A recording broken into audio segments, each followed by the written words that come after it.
And we're live. Welcome everyone to Circle One. So far, we've probably just got the four of us, but if there are any guests joining us at home, thank you for joining us. My name is John Swiston. I am the founder of a small company called Oxesis, based here in Winnipeg. We do systems integration. And last week, we launched a live stream show. A little bit about my company. Our business was basically built on a bet. And that bet was that the future would include more people being their own boss, more people working when they want and from where they want and how they want, and that future was probably going to be upon us in the next 5 years or so. And, times are interesting, and maybe that's happened a little bit sooner, or is happening a bit sooner. Regardless, we figured we'd throw our foot in the mix and start to get not only our voice out there, but also the voices of some very creative and inspirational individuals within our network. At Oxesis, we work with a pool of independent contractors to execute on a lot of our projects.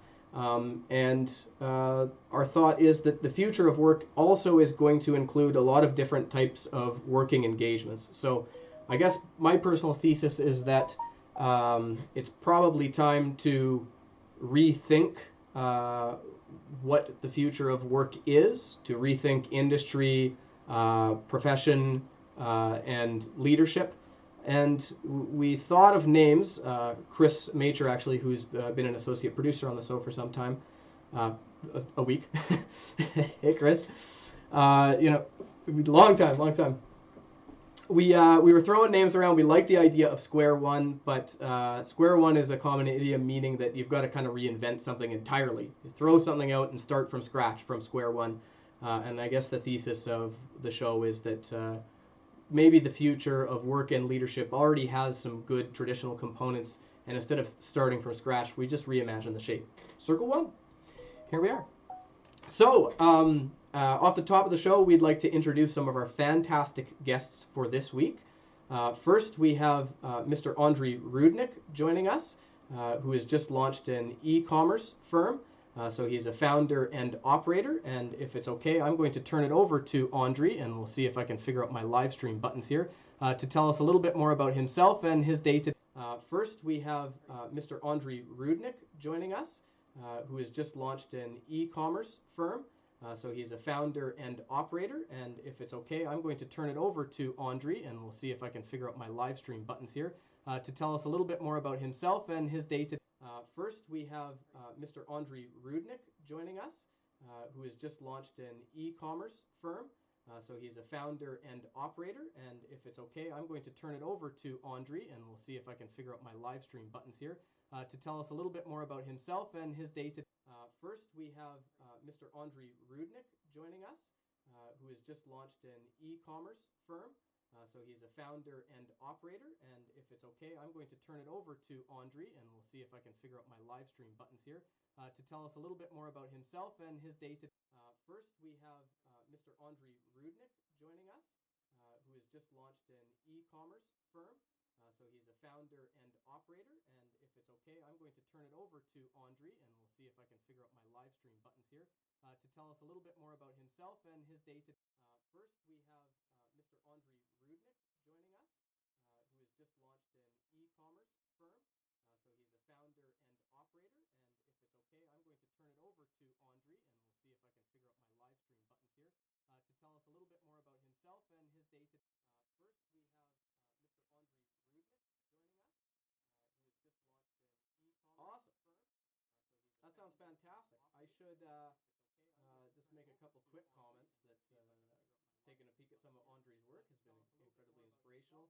And, off the top of the show, we didn't dive into today's theme, but Andriy's done a great job of kind of segueing into it. That sounds fantastic. And what we're hoping to discuss today are interesting ways of applying your creativity in your career. And so, Andriy's creating a new company, and obviously there's a visual component and a creative component to a lot of what Andriy does. So, hats off to you for creating something, for thrusting something new into the world. Excellent. Next, I will turn it to Delta. Delta Hirsch joins us as a brand strategist, and I will turn it over to her to describe a little bit about her day-to-day and her profession. Hats off to you for creating something, for thrusting something new into the world. Excellent. Next, I will to Delta Hirsch joins us as a brand strategist, and I will turn it over to her to describe a little bit about her day-to-day and her profession. Hats off to you for creating something, for thrusting something new into the world. Excellent. Next, I will turn it to Delta. Delta Hirsch joins us as a brand strategist, and I will turn it over to her to describe a little bit about her day-to-day and her profession. Excellent. And speaking about creativity, what are your thoughts about creativity and your own personal application of creativity in your career?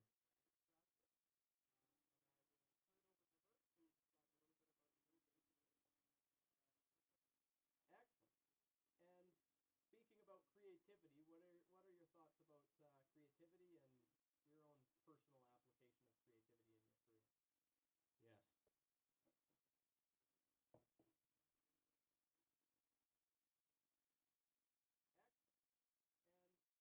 creativity and your own personal application of creativity in your career? Yes.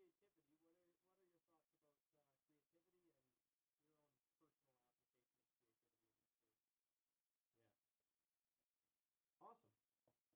Alrighty, and then finally we have Maycher, who has served for so long as our brand and creative strategist here at Circle One.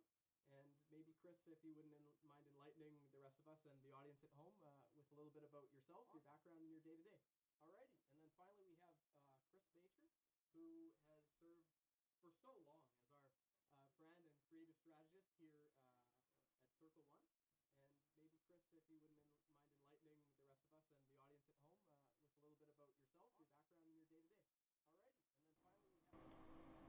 and the audience at home with a little bit about yourself, your background, and your day-to-day. Alrighty, and then finally we have...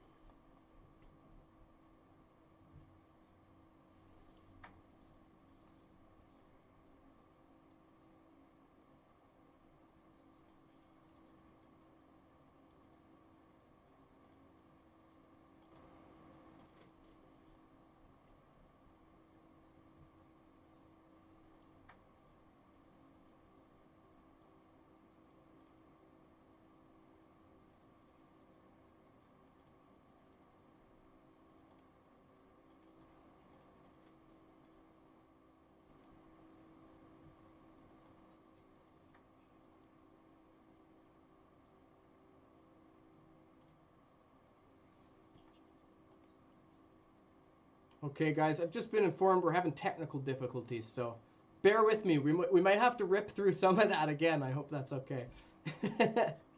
we're having audio issues.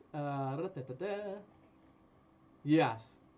Well, hopefully the big reveal is going to be that this segues into the first topic really nicely. Difficulties, so bear with me. We might have to rip through some of that again. I hope that's okay. Oh my gosh. We're having audio issues. Okay. Yes. Well, hopefully the big reveal. Well, to give a little bit of background information, producing a live stream show turns out to be not that easy.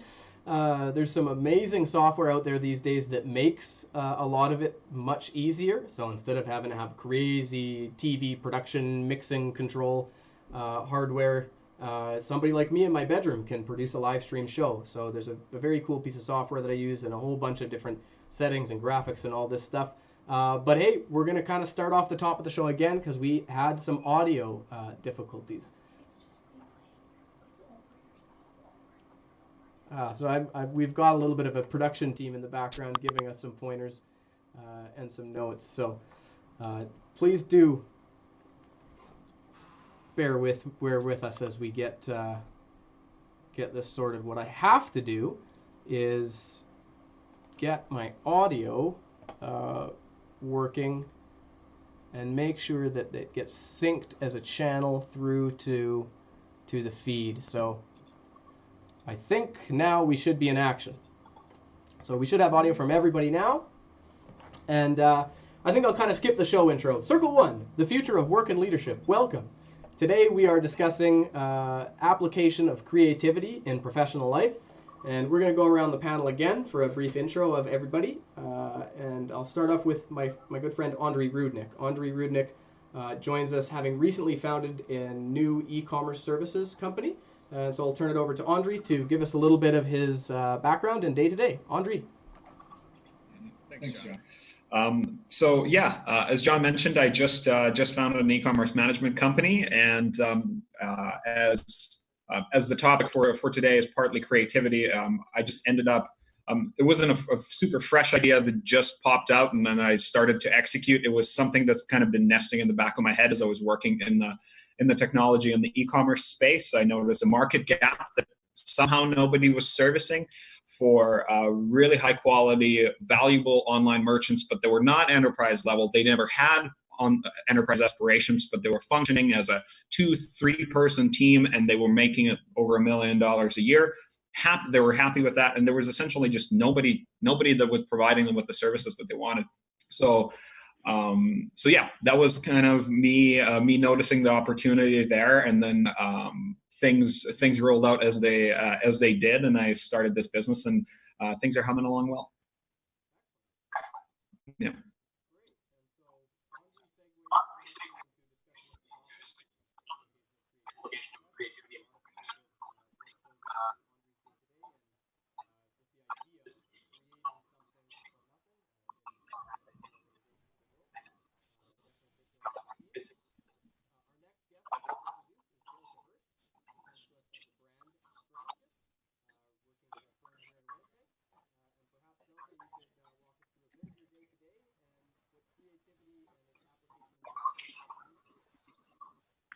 All right. Yeah, I'm a brand strategist. I work with brands from the ground up and just defining that brand, or either building it with them initially or reinventing it for them, and then finding creative campaigns to kind of fulfill those brand values. So I work with a really great team of brilliant minds, and I'm personally accountable for the results of those campaigns. So it's ideas, it's brainstorms, it's finding different ways to kind of connect with our audiences, and both on and offline. So, yeah.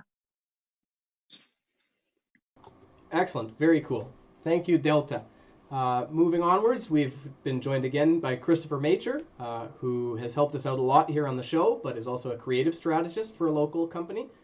Chris, if you wouldn't mind enlightening us with your day-to-day and thoughts on creativity in the workplace. Yeah, I'll keep this brief. So I work in-house as a creative strategist, creative person. I get to work on the communication and ideation and production of campaigns for brand level advertising and communications. So I get to do a lot of video, but also get to work a lot with the social stuff, and we get to do a lot of fun stuff. Every now and again there's promo stuff, but it's generally pretty fun.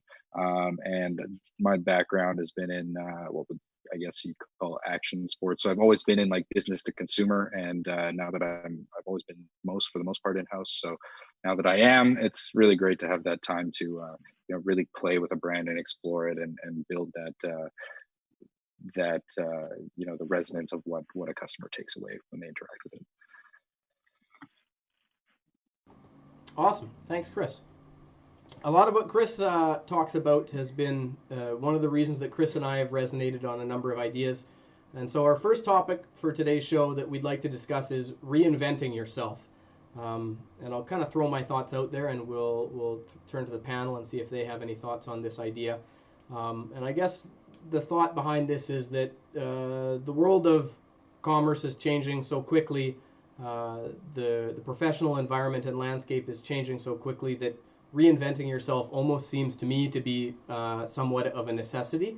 Of course, there are those long-held areas of specialization, craft, and profession that will probably stand the test of time. Those parts that maybe don't need to be reinvented. But myself personally, I came from a video production background, believe it or not, with all the technical difficulties.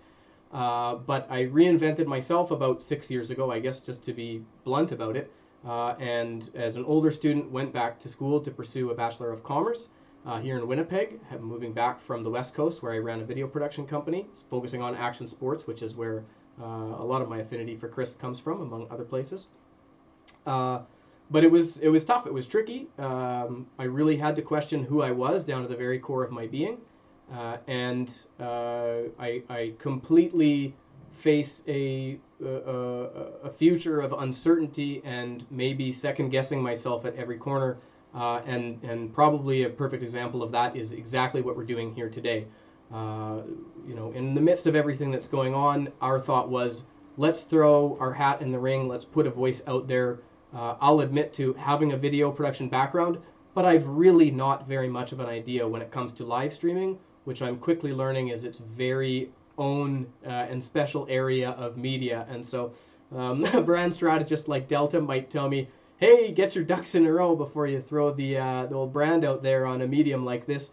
But hey, I'm giving it a shot. It scares the bejesus out of me. Like I'll just admit that my heart is palpitating and I'm shaking a little bit right now. The top of this show did not go smoothly at all. We had, I think, 30 minutes of technical difficulties and a late start. So I guess I'll turn it over to the panel now and ask if anybody here wants to take this one and has anything to say. Have you experienced a time in your life when you had to reinvent yourself and when, applying your creativity was really critical in that endeavor? I could jump into a moment of honesty since John set the stage so well. So the idea of we talked a little bit about creativity and sort of the antithesis of creativity, the sort of productivity. I think they go hand in hand for sure, and they sometimes just completely splinter into this bizarre relationship. The biggest Kickstarter for me starting my own business and focusing on it was actually getting laid off. And that was something that was completely unexpected. I thought that was in an industry that was sort of, I was in a digital industry. I thought it was creativity and sort of the antithesis. That's what came in as a necessity. And I think in these sort of situations where you have to reinvent yourself, it's an opportunity to make the most out of. I think that's the most useful attitude to take to it. Is okay. Well, now you have a chance and now time to focus and make the most out of the situation. And I think John and a lot of small startups and early businesses that actually I don't think it ever goes away if you're a business, if you're running your own business. That idea of uncertainty. It's like if you're an employee. You have a paycheck, and nothing against an employee with a paycheck. It's like you have a contract, you have an employment contract, but if you're a small business or if you're a proprietor, you have a lot of people relying on you, and you don't know what the projects are going to be in 6 months or 12 months. You don't know where that cash flow comes from. So there is this level of trying to build up a flywheel effect where you have enough business going, and that's what a lot of people are feeling right now with this whole shift. Like I'm in a really strange place where we're seeing an industry-wide pivot from brick and mortar retail to e-commerce, and this is primarily like, and a lot of people are feeling very much the same emotions of where is this going to come from? What am I supposed to do? What's the skill set required? Am I ready for this? Do I have the right tools to get this done? And the nice thing is that this is going to be a soft landing for a lot of people who have their ducks in a row. And because to dispel some of the myths about like shifting into that space, and primarily it's just like to tell people that, hey, it doesn't require rocket science. Like John was saying, we might see there's a lot of traditional stuff. There's at the fundamental bit of this is if you're running a business and if you're looking to shift from one environment to another, business is still business. You still have to have a product, you still have to have a customer and operate it on a profitable level. And that's what e-commerce is, and that's what it's the exact same. Yes, the tools of how to get there will change, but fundamentals are still there. So it's not a complete chaos of what you're doing. And the tools are very easy to use, very affordable. And like I keep saying that you can start an online store for $70 a month and do curbside and have access to the same IT infrastructure that Amazon had a monopoly on for the last 10 years. And they've spent, it's $1 trillion company. You can only imagine how much they spend. Oh, 100%.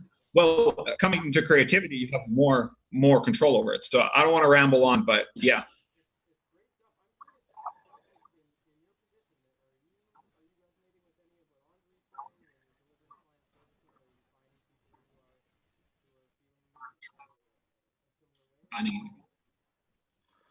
A little bit. In my past, I have. The clients we work with right now are on a little bit of a bigger scale. But really what we live by is like, you know, and in this conversation, what keeps coming to mind is that term like agility, whether it's, and I think, you know, it's such a good example of being laid off is something that so many people deal with. And I've heard so many stories, and so many people are you know, that they're either ashamed of it or they're upset about it, but there's been so many success stories because it's really looking in like being agile and, you know, changing your life and recreating what you need. And same with, you know, what happened with this live stream today, with that agility of just like, all right, sleep it on the rug, let's move forward. What do we need to achieve what we want to achieve right now?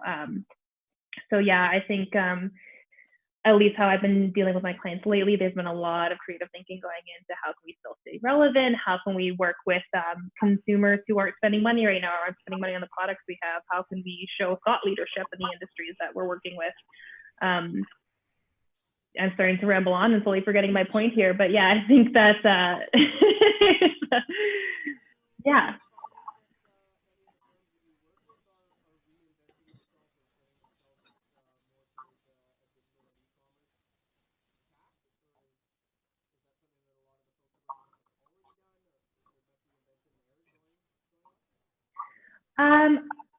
Yes, a little bit of I think we've already been on a path with one of my clients. We work with a private college, and we were kind of already on the path of moving into this online spectrum and have started that already. This really just like sped up those wheels and got us going a little bit quicker. But it's just kind of clear that kind of what you're saying with your business, like work is changing and the way that we live our lives is changing. We're connecting with people different ways. We're creating friendships with people across the world because we just, you know, have that ability. So just finding ways to really be agile and switch into what works with people's lives. It's not so much about having consumers stop their time for our services, but really how can we like be fluid with it? And yeah, I think it can even go to a whole conversation of like work-life balance if you're thinking of just that balance of having things involve your life. Like with the college that I work with, a lot of it is learn while living. You know, people are no longer going to school and getting jobs. A lot of it's fluid. They're working freelance while going to school. They're taking small courses to kind of upskill, and it's really interesting. Awesome. All very interesting stuff to hear from your perspective. Turning it over to Chris, any thoughts on the topic, whether from the client side or your own side?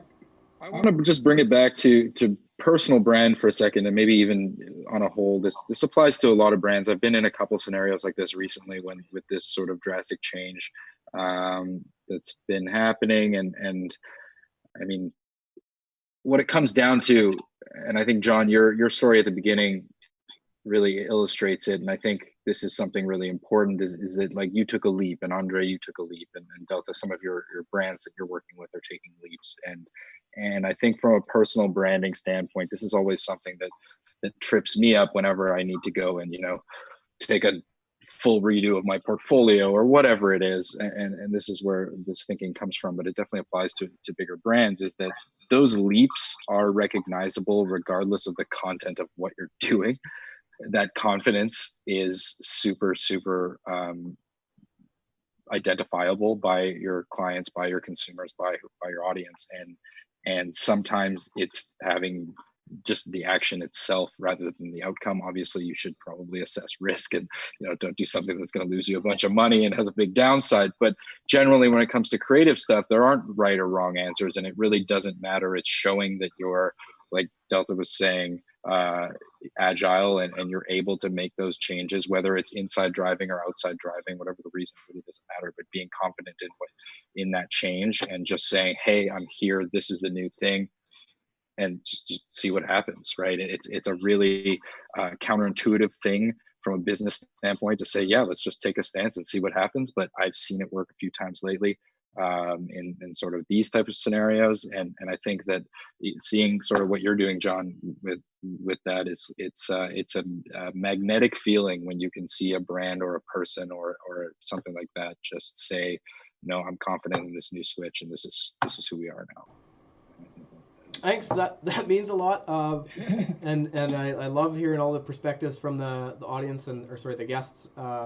You know, this ties in with something that we discussed a little bit last time with relationship to leadership and the leadership idea of the show. When I hear you say the confidence is magnetic and all the rest of it, it's like, I'm feeling, it's funny, you know, in my client services and in my day-to-day with the firm and the work that we deliver to our clients, I feel very confident. And this is kind of like something outside of that a little bit. It's like, hey, let's try this other thing, right? You've also got a confidence in your ability to fail, which is really interesting. I guess that's in right. your ability to in not knowing what you don't know, right? And Yeah. I'll go figure it out. So the vulnerability was, I guess, something that was discussed last time. So what is it? I guess, is it a willingness to reveal your vulnerability, and is that an important part of the future of work? I personally think it is. I think brands who are doing that right now are killing it. Yeah, but I'll let somebody else get their points. Other panelists? Well, for sure. Sorry, I'm gonna jump in, but I would say that I'm still very much trying to figure out my personal brand at work. Probably nowhere near knowing what that is.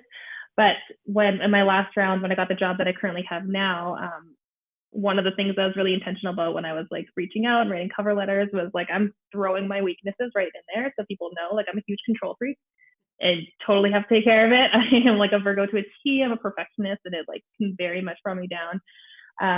Yeah, and I like, you know, I phrase it in a way that's confident, knowing how to battle that. But I think a lot of people, I did get a lot of comments on that because I think a lot of people really like seeing the honesty. Like, I know that, yeah, people knowing that they have weaknesses, people being vulnerable and putting it forward, but also like that confidence that comes with that ability to do that, I think is really seems to impress people at times. It's kind of meta. Who would have thought that, like, good confidence was part and parcel with revealing those vulnerabilities or the weaknesses? I love that idea of putting your weaknesses out there in the forefront. Andriy? I think you guys nail it right on the head. I think it's like whenever you do show your vulnerabilities, it's a sign of trust. And I think trust is reciprocal both ways. And that's why people, like, whenever you do expose yourself as a brand, people understand that there's a little more under the surface there. And I think maybe it's just a humanistic thing of when times are tough and then you understand that you can trust the people around you, you're a lot less anxious and worried about, or is this person trying to screw me over? Is this trying to do this thing over here? So I think just be able to just sort of show your cards and say, hey, this is what we're doing. Flawed in whatever ways it is, but here's where we're going. And again, having the confidence to do that, to be vulnerable. I think it's in tough times. I think that's what builds relationships, period. It's the trust you have in the other person in the toughest times. Yeah. Mm-hmm. Yeah. And I think we're sort of seeing that from a communication standpoint and a business communication standpoint. Yeah. Absolutely. It's funny when we talk about personal brand. I guess one of the ideas that always rings truest to me, I mentioned being going back to school, and in my previous career, I guess I never had to deliver a presentation or make a slide deck or give a speech or anything, right? I hung around in the mountains carrying a camera pack and had a ragtag, young folks, and we made snowboard movies. I didn't propose any business ideas or do anything other than try and pursue our own objectives as a video production house. And so I had to struggle to get over that hurdle of like, hey, here I am in a classroom full of 20-year-olds and a whole bunch of people who are way smarter than me and know way more about business than me. And I guess what helped was just kind of like trying to empathize with others and think about the fact that when I witness other people screw up, like royally, whether it be at school or in some business presentation or anything else, I'm not going home that night and fixating upon it. I'm fixating upon all the stuff that I did that was like embarrassing and a screw up. And then so it's like you could do a little bit of reverse engineering and think to yourself, all those people that I horribly screwed up and embarrassed myself in front of, they're not sitting there in the evening drinking their tea going, well, or maybe they are sometimes, but I don't think for the most part that that's how most of us operate. So I don't know what I'm trying to say there, but I just guess that's one of the tricks that I've used for getting through those uncomfortable situations. John, I've had the privilege of meeting you, I think, first day of class. And I think and I was like, this is the coolest guy I've ever talked to. We got to be friends. Because, yeah, I started picking John's brain about his background. And he was telling me about his video production background and just the time he spent in the mountains. And and just the cool, and he showed me some of the work that he did. And I was like, what? I want more people like that. Yeah, that's fundamentally what's the biggest benefit to me that school provided, is getting to meet other really, really interesting people. So the feeling was mutual. Yeah, well, we try. So yeah, I think it's the vulnerability. Yeah, I think coming back to that, as long as you can show your cards and you understand that there's a personality behind that, you can trust somebody a little better. Chris, any storytelling too, of just like these moments for everyone, especially when it comes to people you look up to who you see as really successful, and they tell you like, oh yeah, this happened and I screwed up, and you're like, okay, so we are just human, and it's I love reading those. I love reading screw up stories. It makes me feel way better. Chris, any thoughts on that, screw up stories? Do you love reading screw up stories too? I feel like you maybe do. God, I have enough of them of my own. No, I don't know. I mean, I do. There's so many lessons. I mean, I'm to a T a devil's advocate, so I find a lot of learning and information in failure and in poking holes in things and that kind of stuff to then build it back up. So that's kind of the way that my brain processes information anyways. So I find that very valuable. And maybe I look at it from a different lens, but I don't know. I never really, it depends on the format. I think vulnerability is very much a format thing too. It's, Well, you can't really have creativity without risk and failure. If we just want to bring it back into the main theme here. Yeah. No creative is absolutely perfect. It's just not possible. So the more vulnerable you are, I think the more creative you can be. Well, when I get something going through with like minimal edits all the way to the approval stage, like with no edits, I think that there's something wrong. Yeah, absolutely. Red flag, this was too easy. Yeah. What did we miss? Awesome. Well, I think that's such an interesting topic. I'd love to discuss it more with you guys. Hopefully maybe we're having a beer soon and continuing this conversation. And I'd hope to integrate it into further conversations, both with creatives and technicians on future episodes. But I think that given the amount of time that we've got remaining, I'd like to move into the keystone topic, which we'll have only 9 minutes for. We're going to try and end today's show right at 1. And without further ado, that is the topic of place. And I know that this one might be a bit too timely and on the nose, but a lot of us as creatives are invariably tied with marketing, and especially promotions, as applying creativity is one of the most obvious applications, or applying creativity in promotions or marketing is one of the most obvious applications in a business environment of that creativity. And so I'm wondering how everybody's feeling about the evolution of the idea of place, thinking about marketing as a theory, and the larger view of marketing, and like the 4 Ps or however many Ps that you want to say that marketing encapsulates, product, promotion, price, and place being, I guess, the 4th typically from that theory or framework. What does it mean right now? What is the norm? And how has that norm been disruptive? And have you guys seen any interesting stories of grappling with that transition in how place is changing entirely? Any thoughts? I have a couple thoughts. This one actually really interested me when you sent me the email about this. So I did some thinking about this. So I mean, this might just this is a thought starter rather than anything. But so all right, so. I was doing a lot of reading about sort of like the dichotomy of like the lizard brain and the evolved brain, and like, your primal senses and what we try to tap into psychologically as communicators on some level.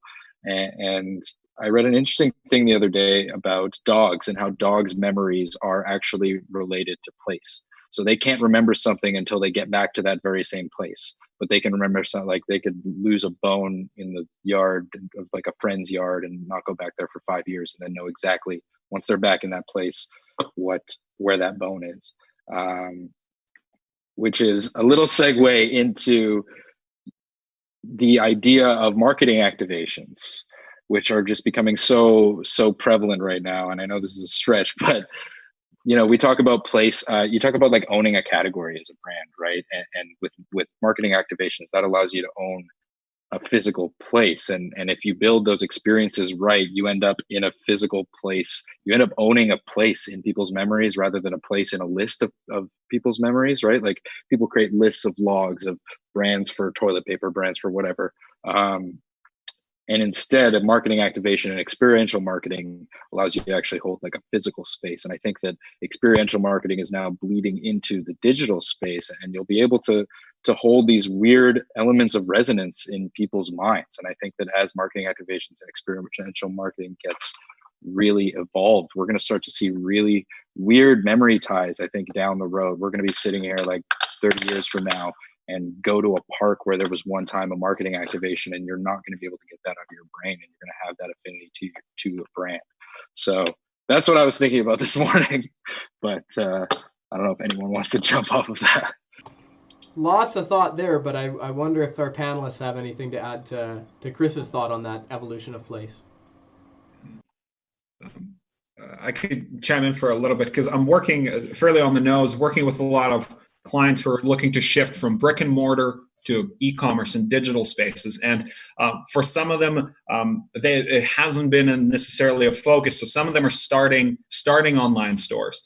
And as part of the website creation, it's obviously you have to liken it to, it's like designing a store. So you have to explain the basics of good lighting, visuals, and the layout of the store, your navigation bar, where it is, what are the colors, what's the tone you're trying to convey, and the importance of visual, like the importance of image quality, and not just from an SEO perspective, but just from this is the only way a customer will interact with your product until they actually get it in their mailbox.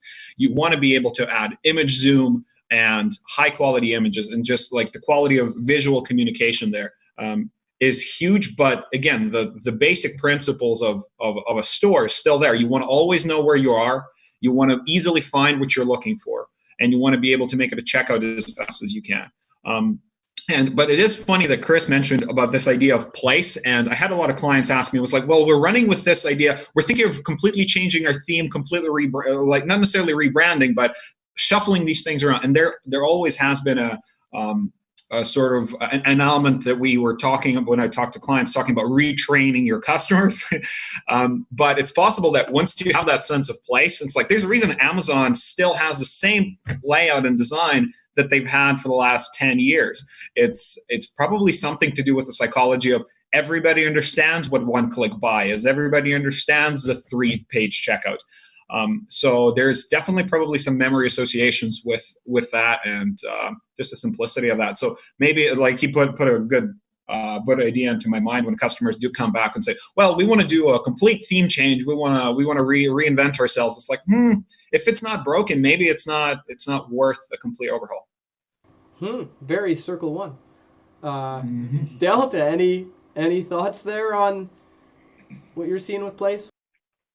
Yeah, I mean, I don't really have much to add to what Andriy and Chris have said, but for my own, I've started thinking about it when this question was kind of initially asked, and I think a lot of people first thing they would think when you think of like how place has changed in marketing, they would think, oh, influencer marketing, and you might be thinking of like some 20-something-year-old woman who's like travel Instagram influencer, but it really is building up the trust and defining your values as a brand. And I think the next place we're really going to see it is in strategic partnerships, either with people who have influence or with other brands that have influence, and really defining how you can bring value to each other.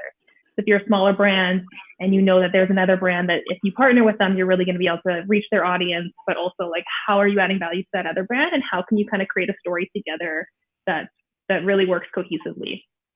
So that's where I think it's going. That's why I think I've seen it in my own agency and with our clients, and I'm kind of looking for it myself in little ways.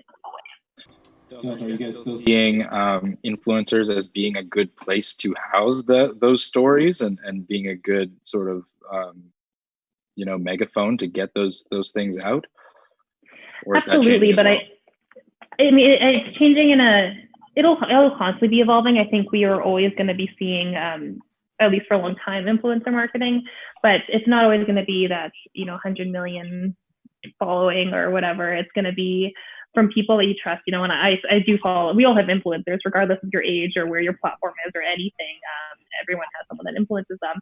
And it's that trust that you put in that person. So I know a lot of the times that I find products and brands that have totally been introduced to me from someone that I follow, but it's someone that I follow that I trust, and I know maybe they have been paid to do this, but I know that they wouldn't have accepted it unless they tried the product, they believed in it, and like wanted to share it honestly with their followers. So I think we won't see that go away for a long time, but I think we'll see brands become influencers as well as people. Yeah. I think it's funny because you see the transition. It's like and I think it's probably technology led, because that's what it sounds like. As we would imagine, like old school influencer marketing, it's your Lance Armstrong type representative, and he's an interesting, obviously, case in his own. But it's big brands being endorsed by massive public faces, and then we see it a little more democratized, where you have people have access to the tools of technology. Instagram influencers, people who have a bigger following. And now in the e-commerce, there's this term of micro influencers. It's people who you have that are a little closer to, not again 100 million follower type scenario, but it's just people who, if you send them a couple of products to wear for whatever Instagram post, and they do have 5,000, 10,000 followers, so maybe a local rep, or that's still a very, very valuable channel. I think you see this democratization of these tools and what marketing really means, and it's connecting, again, maybe not even on that huge scale, but connecting it through the communication channel. Yeah, and I think we could totally see that through brands as well. Like if I had if I roasted coffee, and I was a small coffee roaster, and like the best way to really connect with people at home is finding like what coffee shops or restaurants are they going to go into that aligns with their values, aligns with the values of my brand, and then bring it there and give them free products, see how they can showcase it. And that's kind of another way to like use that as influence for your following. Yeah. Very cool. I'm actually, even at my scale, I'm getting targeted by some services and platforms that I guess do those things. Two-sided marketplace actually connect micro influencers with brands who maybe before couldn't pull up a seat at the influencer table, and now I guess with the democratization it's possible. So I just want to point out, I believe there might be a couple hard stops in the group, and we're now at 1:01 p.m., but I feel like maybe there's just a few more minutes here. Does anybody feel the need to dip out? I can do a couple more minutes, but I do have a meeting to get to. Okay, we're just gonna. One more time. Okay. I think what we're gonna do is just wind down. I there's just one funny tiny little anecdote that's related to what everybody was saying, and I was doing a project last night, actually my last project of my undergrad degree. It's a business plan, and I did an industry analysis section for the business plan. And I find myself yet again turning to the North America industry classification system to pull out like some numbers and do a bit of market research and pull out these. And I'm looking at this list, and especially, for sure a few years ago, but especially now, right now, I'm looking at this list and reading it and being like, this list doesn't almost make sense. Like almost doesn't even make sense. Like looking at, it's just a blend. Like we pitched a hardware sensor for seats to gauge cafe occupancy to help drive better, customer flow in a cafe environment. And I'm trying to pin what industry this is in, and it's like, it's in all of these industries at once. So immediately thinking about these industries, I think about place, like the traditional manufacturing facility, like the traditional service provider office, like all of these places that were associated with these industries, and now we've got such a reinvention of all of these different products and services and the way in which that they're provided to the marketplace. Seems very, very interesting. So I'm curious where things like that go when it comes to marketing, and especially industry analysis and market research. How are marketers going to be doing that analysis and that research when it's not just looking at a plastics factory and that's the way it was? It's like now there's a whole bunch of people who are manufacturing their own plastics components, and they're integrating them with their own software as a service plays. Like, what is that? I don't know. Well, even with the sensors, like you can already plug that data into your Google Analytics, for instance, and it can help you serve Google ads at better times and better locations to your customers. And you can use that data to completely, like on a very minute level, start to edit and adjust the environment of your brick and mortar physical place to be as perfect for that customer as possible. And you can get that real world data now. And yeah, you can plug it into all of your digital systems. It's crazy. I think you guys nailed it. And again, coming back to this idea of democratization of these tools that previously were only available to massive billion-dollar corporations, and then they kind of trickle down, and now it's a software as a service, $30 a month offer. I think fundamentally what we're going to see is people are put in a position where they need to shift their marketing and communication channels right now, but once they invest into it, that is never going to fall in a priority list, even after things change. And I think these tools, that once the companies invest into these tools, and they will only keep growing. The importance of digital communication will not decrease, I don't think, in our lifetime.